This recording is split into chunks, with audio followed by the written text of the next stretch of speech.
You're lying in bed, the sheets are kicked to the floor, and the air in your room feels like heavy, wet wool. You reach out, your fingers fumbling in the dark until they find the switch. With a click, the blades above you begin to groan, then hum, and finally roar into a blur of motion. That first hit of moving air feels like a miracle, a cold, crisp relief that makes your skin prickle and your pulse slow down. You close your eyes, letting the rhythmic white noise wash over you, and you drift off into a deep, peaceful sleep. But here's the problem. That breeze you think is saving you might actually be a metabolic trap. Somewhere between the first hour of sleep and the moment the sun peaks over the horizon, the very thing keeping you comfortable is quietly recalibrating the way your body interacts with the room. You think you're being cooled, but you might just be the only thing in the room that's actually heating up. We have a strange relationship with the machines we use to regulate our survival, and the electric fan is perhaps the most misunderstood of them all. For decades, a specific and terrifying belief has gripped one of the most technologically advanced nations on Earth. In South Korea, the idea of fan death, or seonpungi samong, isn't just a campfire story, it's been treated as a legitimate public health crisis. We're talking about a country that produces the world's most sophisticated semiconductors and fastest internet speeds, yet for years, the Korean Consumer Protection Board, KCPB, issued formal safety alerts warning citizens not to sleep in closed rooms with a fan running. They didn't just suggest it, they listed it as a top 5 summer safety risk. To a Westerner, this sounds like pure superstition, akin to being afraid of a toaster or a vacuum cleaner. But when you dig into the mechanics of how a fan actually interacts with human physiology, you realize that the fear wasn't born from nothing. It was born from a very real, very dangerous misunderstanding of how we stay alive when the world gets too hot. Before we dismantle the myths, we have to understand the bureaucracy of fear that allowed this idea to flourish. During the 1970s and 80s, the South Korean government was heavily involved in energy conservation efforts. Some conspiracy theorists suggest the government actually promoted the fan death myth to discourage people from using too much electricity during the sweltering summer months. Whether or not that's true, the result was a generation of people who believed that a simple spinning blade could somehow fragment oxygen molecules, which, by the way, is a physical impossibility unless your ceiling fan is secretly a particle accelerator. Another popular theory was that the fan created a localized vacuum, a vortex, that sucked the air out of your lungs while you were too deep in REM sleep to notice. While these specific explanations are scientifically laughable, the underlying observation, that people were being found dead in rooms with fans running, was real. The mistake wasn't in the observation, it was in identifying the killer. To understand why a fan can actually be a threat, we have to look at the physics of convection. Your body is a heat engine. You are constantly burning fuel and radiating that energy outward. To keep your core temperature at a stable 37 degrees Celsius, or 98.6 Fahrenheit, you rely on a thin layer of still air that sits directly against your skin. This is your thermal boundary layer. In a still room, this layer acts as a buffer. A fan's job is to strip that buffer away. When the air in the room is cooler than your skin, the fan is your best friend. It moves the hot air away and replaces it with cooler air, a process called forced convection. It also speeds up the evaporation of sweat, which is your body's primary defense against overheating. But there is a very specific, very deadly ceiling to this benefit. According to the World Health Organization's heat emergency guidelines, once the ambient temperature in a room hits roughly 35 degrees Celsius, around 95 degrees Fahrenheit, the fan stops being a cooling device and starts being a convection oven. Think about how a fan-assisted oven works. It doesn't use higher heat, it just moves the existing heat more efficiently so the food cooks faster. When the air around you is hotter than your skin temperature, the fan is no longer taking heat away from you. Instead, it is actively pushing heat into your body. This is a phenomenon known as heat gain, and it is the primary reason why, in extreme heat waves, public health officials tell people to turn the fans off if they don't have air conditioning. You might feel a psychological sense of relief because of the air movement, but your core temperature is actually rising faster than it would if you were sitting in still air. You are essentially being blow-dried into a state of hyperthermia. This isn't just theoretical. A 2012 review published in the Cochrane Library, led by researcher Said Abbas, looked at the effectiveness of fans during heat waves and found that the evidence was surprisingly thin. In fact, some studies suggested that for elderly individuals or those with compromised cardiovascular systems, the fan actually increased the strain on the heart. The heart has to pump harder to move blood to the skin surface to try and shed heat, but if the fan is pushing heat back in, the system enters a feedback loop of exhaustion.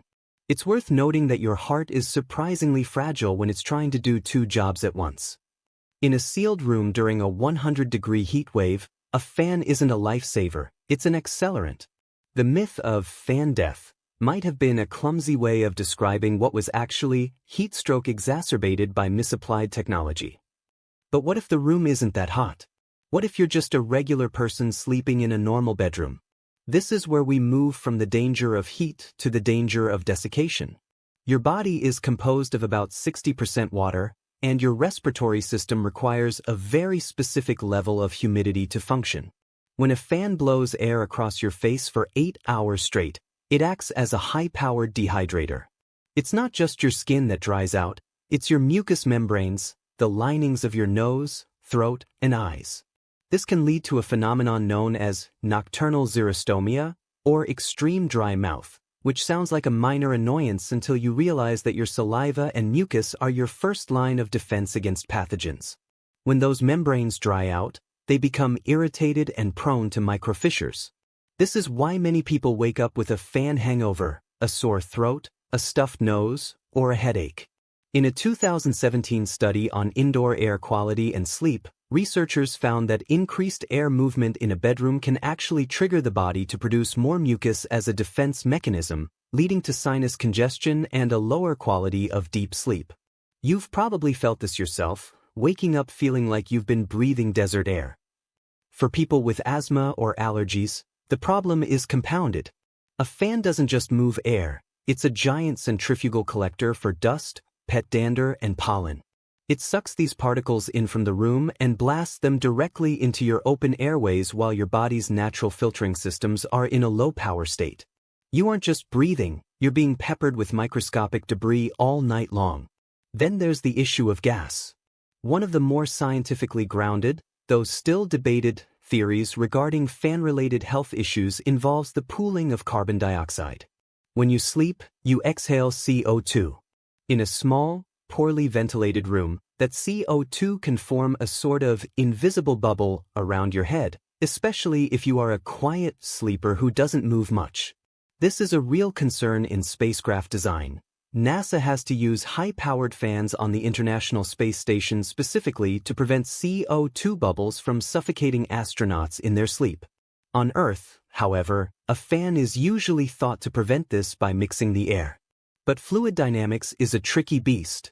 In some configurations, a fan can actually create a rebreathing loop. If the fan is positioned in a way that it creates a circular current in a corner of the room, it can actually trap your exhaled breath and cycle it back toward your face before it has a chance to dissipate and mix with the fresher oxygen in the rest of the room. A study from the Technical University of Denmark found that even slightly elevated levels of CO2 in a bedroom, levels well below lethal but higher than normal, can measurably impair your cognitive function the following morning. You might not die, but you'll wake up with the mental acuity of someone who's had a few too many drinks. Which, let's be honest, is its own kind of tragedy on a Monday morning. The fan, in this case, isn't creating the CO2, but it is acting as a delivery system for your own metabolic waste. If we move away from the invisible threats of heat and gas, we encounter the very physical, very mechanical dangers that we usually ignore because they seem so mundane. Let's talk about the ceiling fan. A heavy, multi-kilogram object spinning at high speeds directly over your most vulnerable state. Most people treat a ceiling fan like a permanent part of the architecture, like a wall or a window. But a fan is a dynamic machine subject to constant vibration and torque. Over years of operation, those vibrations can slowly work the mounting screws loose from the junction box. If the fan wasn't installed by a professional, or if it was installed by a professional who was cutting corners, you essentially have a blunt force pendulum hanging by a thread. The U.S. Consumer Product Safety Commission, CPSC, tracks injuries related to household appliances, and the data on ceiling fans is more sobering than you might expect. Every year, thousands of people are treated in emergency rooms for injuries caused by ceiling fans. While most of these are impact injuries, someone reaching up and hitting their hand on a blade, there are documented cases of fan structural failures where the entire assembly detaches and falls. If a 10-pound motor and set of blades falls 4 feet onto a sleeping person's chest or head, the result isn't a myth, it's a traumatic injury. It's a sobering thought that the most dangerous part of your fan isn't the air it moves, but the gravity it fights. And that's not even mentioning the electrical side of the equation. A fan is a motor that is designed to run for hours, sometimes days, without a break. In older models, or cheap units with poor internal wiring, the motor can seize.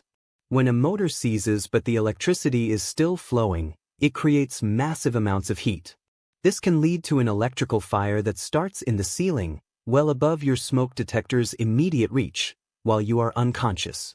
But let's pivot back to the most fascinating part of this story, the psychological reveal. Why did the myth of fan death persist so long in South Korea, even as modern medicine proved it false? The answer lies in a sociological concept called confounding variables. In many of the fan death cases reported in the media, the victims were found in hot rooms with fans running, but they also shared other characteristics. Many were elderly, many were suffering from undiagnosed heart conditions, and a significant number were found with high levels of alcohol in their systems. Alcohol is a powerful vasodilator. It makes you feel warm and interferes with your body's ability to regulate its own temperature. If you're intoxicated, you might not wake up when your body starts to overheat or when your airways become dangerously dry. The fan was simply a witness to these deaths, not the perpetrator. Because the fan was the most visible and unnatural thing in the room, it became the scapegoat. It's a classic human error. We see two things happening at once, a heat wave and a running fan, and we assume one caused the other. We create a narrative to make sense of a tragedy. In the 1995 Chicago heat wave, which killed over 700 people, sociologist Eric Klinenberg found that the deaths weren't just a result of the temperature, they were a result of social isolation, poverty, and the lack of air conditioning. In Korea, the fan became the symbol of that environmental struggle. The fear was a rational response to an irrational climate, even if the physics were wrong. So, can your fan actually kill you? The scientific verdict is a yes, but with a massive asterisk. It won't chop up your oxygen. It won't create a vacuum. But if you are a vulnerable individual in a room that has crossed the 35-degree threshold, it can and will accelerate your path toward heatstroke. It can dry out your defenses, leave you open to infection, and trigger respiratory distress. It can even, in the rarest and most mechanical of circumstances, fall from the sky or spark a fire in the night. The danger isn't in the machine itself. It's in our belief that the machine can overcome the laws of thermodynamics. We want to believe we can control our environment with the flick of a switch, but sometimes, that switch just changes the method of our discomfort. As we look at the reality of our modern world, the fan stands as a testament to our desire for a simple fix. We live in an era where we are increasingly disconnected from the physical realities of our own biology. We think we can set and forget our comfort. But your body is an incredibly sensitive instrument that is constantly communicating with the air around it. When you disrupt that communication with a mechanical breeze, there is always a cost. Sometimes that cost is a dry throat, sometimes it's a groggy morning, and in the most extreme conditions, it's a total systemic failure. Think about that tonight when you reach for that switch. You're not just turning on a fan, you're initiating a complex series of heat exchanges and fluid dynamics that your body has to manage while it's trying to repair itself. You're stripping away your natural thermal layers, blasting your sinuses with whatever dust has settled on the blades since last summer, and potentially turning your bedroom into a low-heat convection chamber.